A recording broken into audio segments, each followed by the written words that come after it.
શિયાળાની આ હુંફાળી ઠંડીમાં તો ગરમા ગરમ જ જમવું ગમે અને તેમાં પણ શિયાળુ શાકભાજીનો ઉપયોગ કરી ગરમા ગરમ સ્વાદિષ્ટ, સાત્વિક અને પચવામાં હળવું સાંજનું ભોજન મળે ને તો પછી પૂછવું જ શું. કિચન સિરીઝમાં આજે આપણે કંઈક એવું જ બનાવવાના છીએ જે ઘરમાં નાના મોટા બધાને ભાવશે અને ફાવશે પણ ખરું. પણ આજની રેસીપી જોતા પહેલા અમારી ચેનલની રેસીપી પહેલી વખત જોઈ રહ્યા હો ને તો કિચન સિરીઝને સબસ્ક્રાઇબ કરી લેજો અને બાજુમાં આપેલ બેલ આઇકનને પ્રેસ કરજો, જેથી આવી અનેક ઉપયોગી રેસીપીના વિડીયોનું નોટિફિકેશન તમને તુરંત જ મળે. આજે મેં અહીં અડધો કપ ચોખા લીધા છે. ઘરમાં ઉપયોગમાં લેતા કોઈ પણ ચોખા વાપરી શકાય છે. તેની સાથે 1/3 કપ મગની પીળી દાળ લેવાની છે અને 1/4 કપ તુવેર દાળ લઈશું. અહીં મગની પીળી દાળની બદલે ફોતરાવાળી દાળ પણ વાપરી શકાય છે. બનાવવાની શરૂઆત એક પોળા બાઉલમાં ચોખા ઉમેરી દેવાથી કરીએ. ચોખા સાથે હવે મગની દાળ ઉમેરશું અને સાથે તુવેર દાળ પણ ઉમેરવાની છે. ત્રણેય વસ્તુ ઉમેરાઈ જાય ને એટલે તેમાં 1 થી 1.5 ગ્લાસ જેટલું પાણી ઉમેરી દઈશું અને હાથ વડે મિક્સ કરી પાણીથી ઘસી બધું સાફ કરી લેવાનું છે. આજે આપણે ચોખા, મગદાળ અને તુવેર દાળની ખીચડી બનાવવાના છીએ. તેની સાથે આજ લીલી મેથીની કઢી બનાવશું. બધું સાફ થઈ ગયા પછી આ ડોળું પાણી કાઢી લેવાનું છે અને હવે સાફ કરેલા દાળ ચોખામાં 2.5 કપ જેટલું પાણી ઉમેરવાનું છે. અહીં દાળ અને ચોખા બધું થઈ મેઝરમેન્ટમાં 1/4 કપ થઈ ગયું હતું, તો તેનાથી બમણું એટલે કે 2.5 કપ પાણી ઉમેરી દઈશું.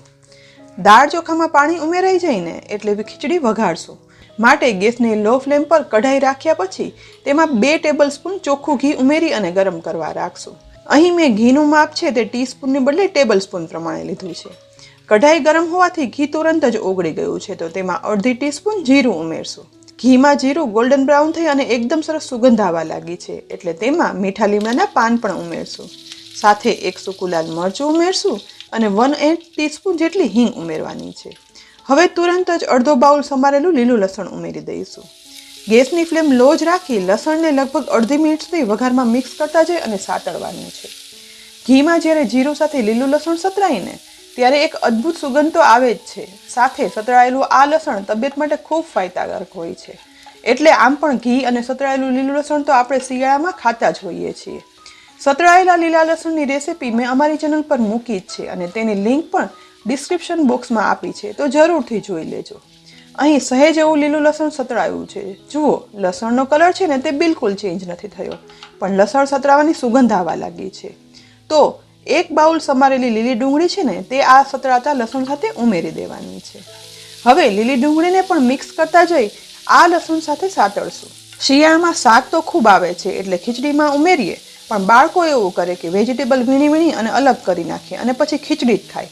પણ આપણે ફક્ત લીલા લસણ અને ડુંગળીને ઘીમાં વઘારી અને આ ખીચડી આપશું ને તો તે લોકોને ખ્યાલ પણ નહીં આવે અને એક અલગ સ્વાદ સાથે ખીચડી પણ એટલી ભાવશે.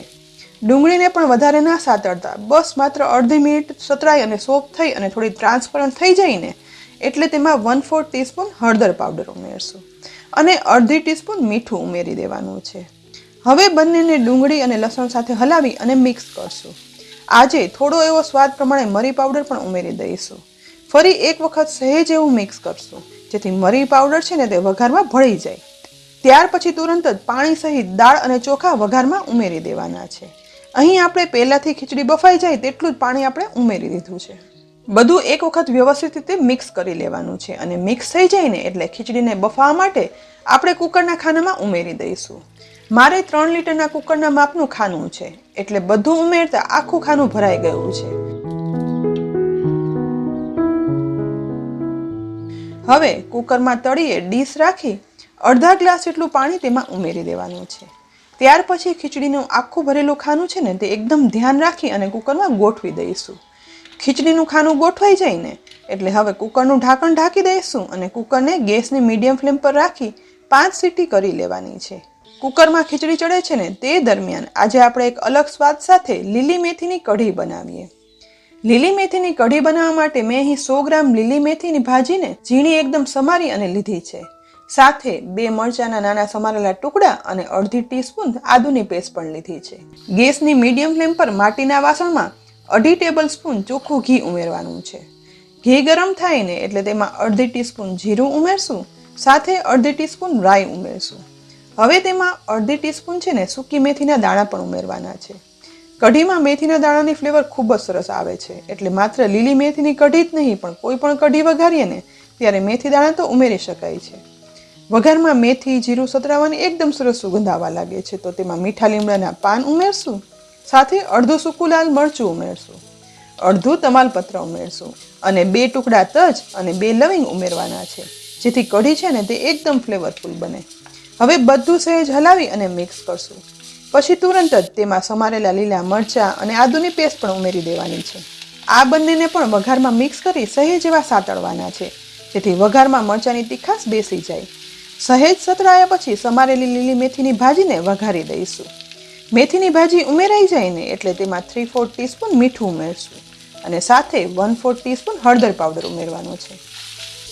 વઘારમાં બધું હલાવી અને સહેજ એવું મિક્સ કરી સાતળવાનું, જેથી મસાલા વઘાર મેથીની ભાજીમાં ભળી જાય. તુરંત જ તેમાં અડધો કપ જેટલું પાણી ઉમેરી દઈશું, જેથી લીલી મેથી ચડી પણ જાય. પાણી ઉમેર્યા પછી ઢાંકણ ઢાંકી માત્ર 3 થી 4 મિનિટ માટે આ મેથી ચડવા દેવાની છે. તે દરમિયાન આપણે કઢીનું બેટર બનાવી લઈએ. કઢી બનાવવા માટે અહીં મેં અડધો કપ ખાટું દહીં લીધું છે. તેની સાથે 1/4 કપ બેસન લેવાનો. હવે એક ઊંડા વાસણમાં દહીં ઉમેરી દઈશું અને તેની સાથે બેસન પણ ઉમેરી દેવાનું છે.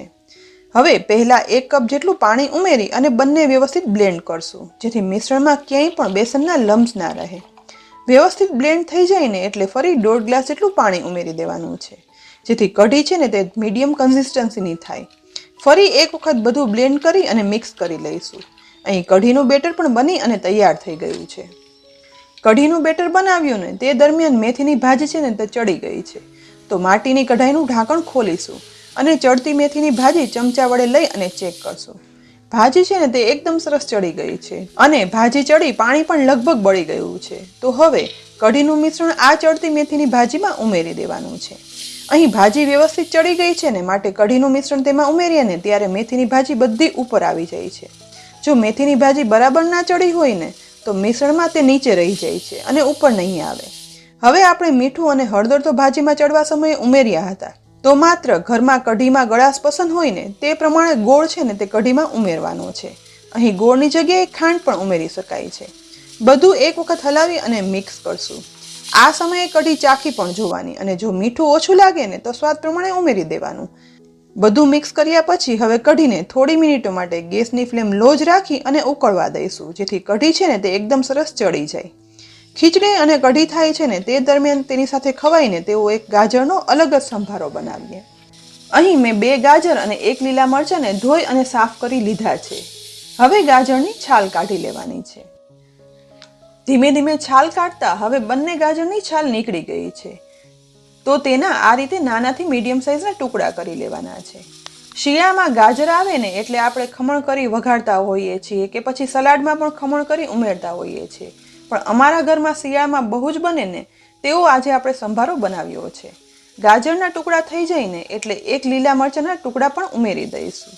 હવે ગાજર મરચાં બંને સમારાઈ ગયા છે, તો ગેસની લો ફ્લેમ પર એક પેનમાં 1/2 ટીસ્પૂન તેલ ગરમ કરવા માટે રાખવાનું છે.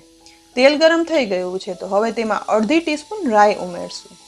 રાઈ તુરંત ફૂટવા લાગી છે એટલે થોડી હિંગ પણ ઉમેરી દેવાની છે અને પછી તુરંત સમારેલા ગાજર મરચાંના ટુકડા પણ ઉમેરી દઈશું. ગાજર મરચાં ઉમેરાઈ જાય ને એટલે તેમાં 1/2 ટીસ્પૂન મીઠું ઉમેરશું. ત્યાર પછી 1/8 ટીસ્પૂન હળદર પાવડર ઉમેરવાની છે. તુરંત જ સતત હલાવતા જઈ અને મિક્સ કરવાનું છે અને આ જ રીતે મિક્સ કરતા જઈ ગાજર મરચાંને લગભગ 1 મિનિટ સુધી સાતળવાના છે. આ રીતે થોડી વાર સતળાતા ગાજર છે ને તે અધકચરા જેવા ચડી જાય છે અને આ સંભારામાં ગાજર અધકચરા ચડવા દેવાના હોય છે. હવે તેમાં 1 ટીસ્પૂન ખાંડ પણ ઉમેરી દઈશું. ખાંડ ઉમેરી ફક્ત ખાંડ ઓગળી જાય ને તેટલું મિક્સ કરી અને સંભારો સાતળવાનો છે. સંભારામાં ખાંડ ઓગળી જાય એટલે હવે તેમાં ઉપરથી 1 ટીસ્પૂન બેસન સ્પ્રેડ કરવાનો છે. બેસન સ્પ્રેડ થઈ ગયા પછી ગાજર સાથે તેને મિક્સ પણ કરશું. અધકચરા ચડેલા ગાજર સાથે થોડી ખારાશ અને થોડી ગળાશ સાથે બસ આવો થોડો એવો બેસન ભળે ને એટલે એક અલગ ટેસ્ટના મસ્ત મજાનો ગાજરનો સંભારો બની અને તૈયાર થાય છે. બસ માત્ર અડધી મિનિટ હલાવતા સંભારો બની અને તૈયાર થઈ ગયો છે. તો હવે ગેસની ફ્લેમ બંધ કરી સંભારાને નીચે ઉતારી અને એક ડીશમાં કાઢી લેવાનો છે.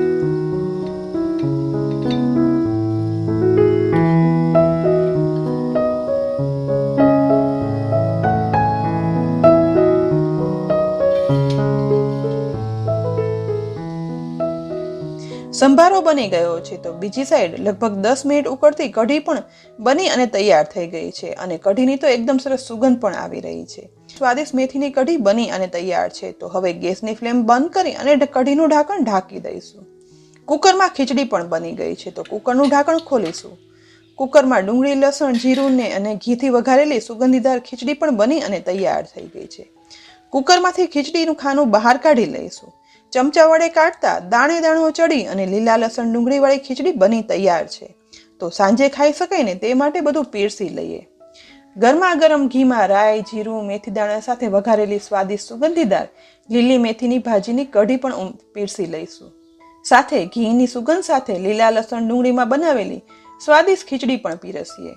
તો પીરસાયેલી કઢી ખીચડી સાથે ગાજર મરચા બેસનવાળો સંભારો, પાપડ અને મનપસંદ સલાડ સાથે ખાઈએ ને ત્યારે ઘરમાં નાના મોટા સૌને તૃપ્તિનો ઓડકાર આવી જાય. તો ફ્રેન્ડ, શિયાળામાં આવતા આ મનપસંદ લીલી મેથીની ભાજી, લીલા લસણ અને લીલી ડુંગળી સાથે ઘીમાં વઘારીને આ સાદી સાત્વિક ડીશ તમને કેવી લાગી તે કોમેન્ટ બોક્સમાં લખી અને જરૂરથી કહેજો. સાથે શિયાળામાં રોજબરોજમાં ઉપયોગ લઈ શકાય ને તેવી કઈ ડીશ તમે ઘરમાં બનાવો છો તે પણ કોમેન્ટ બોક્સમાં લખી અને અમને કહેજો. અમે તે બનાવવાનો પૂરો પ્રયત્ન કરશું. ફરી મળશું આવી એક ઉપયોગી રેસીપી સાથે. ત્યાં સુધી આવજો.